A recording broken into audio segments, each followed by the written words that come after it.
the uses of articles A and D. So at first we are going to discuss about this sentence.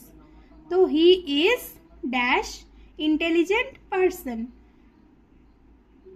তো এখানে আমরা কি দেখতে পাচ্ছি না ইন্টেলিজেন্ট ওয়ার্ডটা আছে, কিন্তু এই ওয়ার্ডের ক্ষেত্রে কি হচ্ছে না IN অর্থাৎ ভাওয়েল সাউন্ড আসছে। তো এখানে আমরা কি করব না he is an intelligent person, because we all know that যখনই ভাওয়েলের সাউন্ড আমরা পাই তখন তার আগে কি বসে না অ্যান বসে। Next he is dash best. তো তোমরা এখানে কি লিখবে না হি ইজ দ্য বেস্ট, কারণ কোনো একটা জিনিসকে নির্দিষ্ট করে বোঝাচ্ছে কিংবা কাউকে একটা নির্দিষ্ট করে বোঝাচ্ছে। তো কাউকে নির্দিষ্ট করে বোঝালেই আমরা কি ডেফিনিট আর্টিকেল হিসেবে আমরা কোনটাকে জানি না দা। তো এর ক্ষেত্রে কি হবে না হি ইজ দ্য বেস্ট।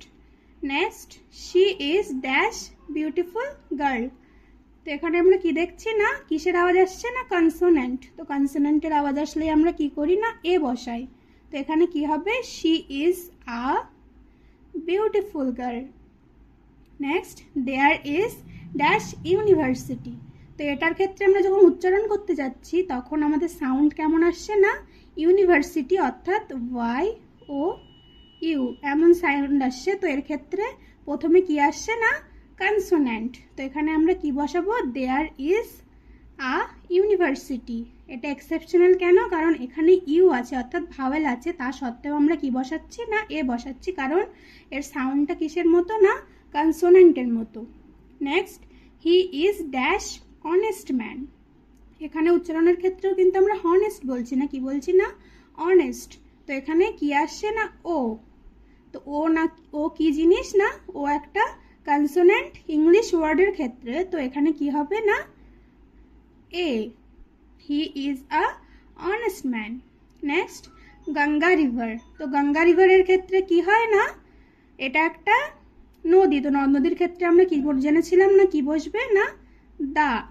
নদ নদীর ক্ষেত্রে আমরা কি বসাই না দা বসাই। তো এখানে কি হবে দা Ganga river. Next European.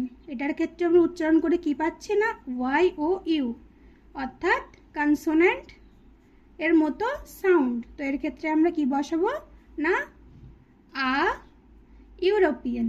Next MLA। এর ক্ষেত্রে কি আসছে এম অর্থাৎ AM।